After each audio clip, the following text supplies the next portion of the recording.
channel. This is Eric with Churchfront. Today I want to talk to you about the most common mistakes that worship drummers make. And let's just start this off by saying I'm not perfect and I definitely make mistakes all the time. Most of these things I have either done in the past or continually do, but know I need to change. So I want to walk you through some of these different areas, some of the top areas that we really see in rehearsals and even Sunday morning services, just mistakes that we can avoid as drummers in worship. So probably my biggest pet peeve, the biggest mistake I see drummers make, again, I've made this mistake, is showing up to rehearsal unprepared. What that really tells your team is that your time is more important than theirs and you're not honoring them.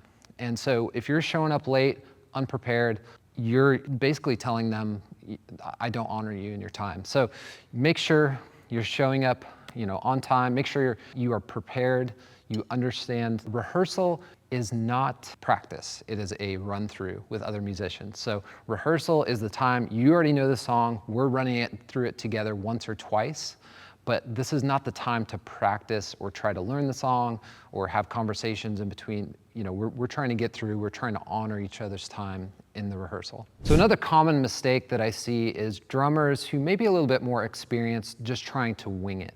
So they have the experience, they have the reps, they listen to the song, maybe they don't like the certain arrangement.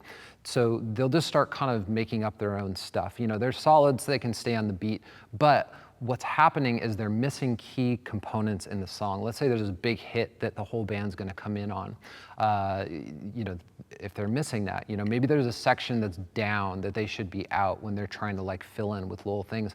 These are moments that are hurting the song. And so, don't just wing it as a drummer, thinking that, well, I've got experience, I'm just gonna kind of jam through this because there's some, dynamic elements that you're missing out on. And so really listen through the song when you're rehearsing for those type moments and make sure you're keying in on those. So another common mistake that I see is thinking that you have to play all the time. There may be some discomfort just about, I don't want to just sit here and do nothing, but it's very important. There are sections in songs that require no drumming, and having no drums is okay. Dynamics are good. So if you're playing from 0 to 100, you got to keep in mind there is a 0. So there is a place that you don't want to be playing, accenting on cymbals. It can distract from important moments. Maybe it's just keys and vocals happening. That's what we want to focus in on. The drums are to support those different moments. So don't feel like you have to play all the time. Another big mistake that I see, obviously I have this issue sometimes too, is practice. If you're not consistently practicing as a drummer, that's a huge mistake because you are not refining your skills as a drummer. If you aren't, trying to dig in at least a couple times a week, come Sunday, you may not be sharp. I understand we're all busier than we ever have been.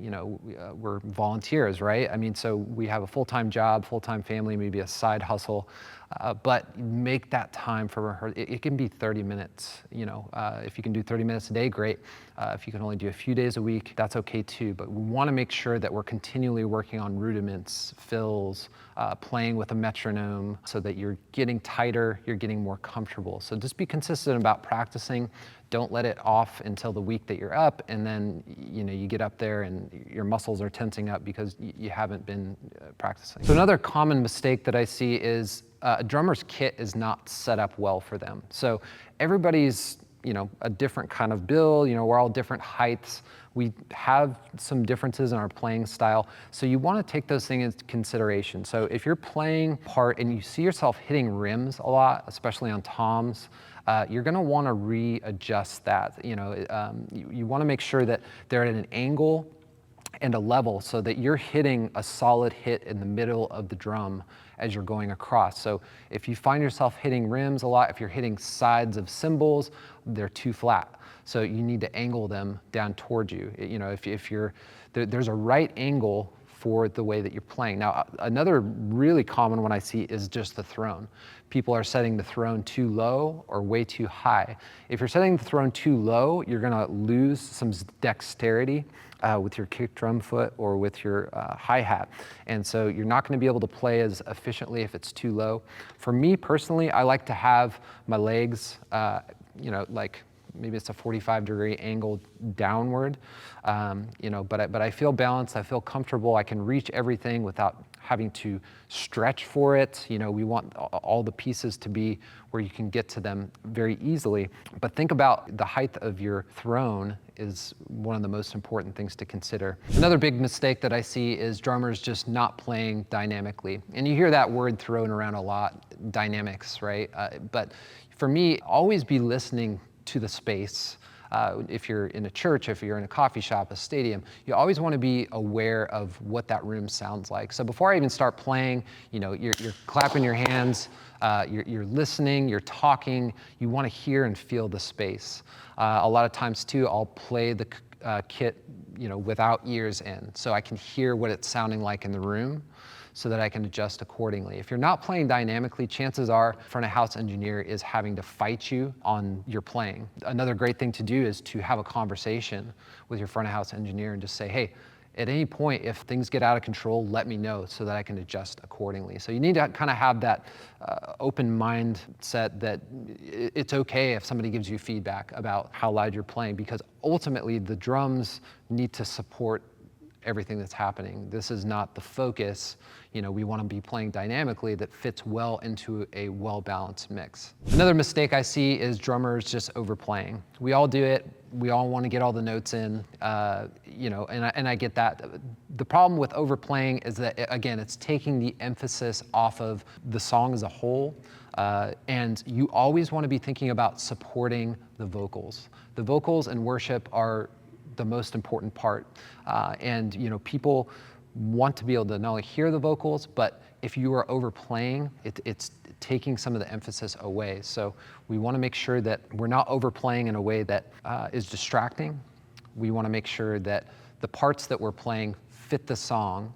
If it's a more up-tempo song, you have a little bit more leeway in terms of the type of fills you're playing and things like that. But you want to make sure those slower songs, especially the down kind of moments, we're not overplaying, we're not adding too much, you're sticking to the song. When you're listening to a song and you're playing in rehearsal at home, you want to make sure you're keying in on the kick patterns, as well as any big hits or times that you're out. You want to think about those different moments and don't overplay during those. Don't add crazy kick patterns just because you can do something cool. The bass player is tying into your kick pedal. So you want to make sure that you two are locked in. And so rehearse the kick patterns in the songs as they were recorded, because likely that's what the bass player and the rest of the band are planning on you doing. So don't get too crazy and overplay on the kick as well. So another big mistake that I see drummers make is not being open to criticism. This is very tough.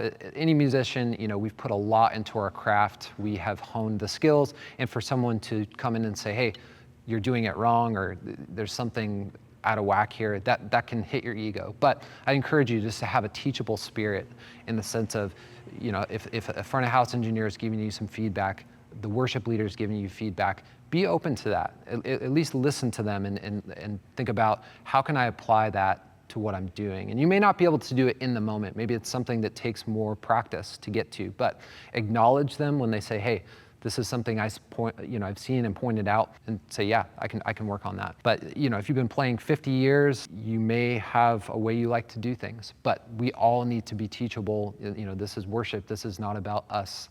This is about worship unto the Lord. So we want to make sure that we have that teachable approach with the drums. So another common mistake that I see with drummers is one holding their sticks too tightly. So if you're playing drums and you're holding them tightly like this, you're not getting response out of the sticks, you're not getting response out of the drums, and you're gonna be overplaying, gripping them too hard. Not only that, you're gonna lead to exhaustion. Right here is gonna tense up, you're gonna get tired.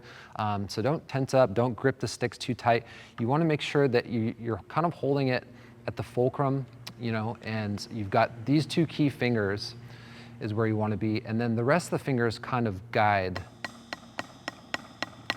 But that's the key point there. The other fingers are guiding you, and you're kind of going off the natural response and bounce of the cymbal or drum, but don't over grip. One of the other things I see commonly, and I actually had issues with this when I first started playing drums, was tensing up your shoulders. So you start playing, you're trying to stay in the song, you're trying to stay in time, and you start tensing up, and you don't even realize you're doing it. But all of a sudden, your hands and your shoulders are tense, and you're not able to play fluidly. So you want to make sure that you're in a relaxed state. Again, the setup is a big part of that, making sure your kit is set up correctly, but you don't want to carry any of that tension in your shoulders as well. I had somebody come up to me about, dude, your shoulders are tense, what's up?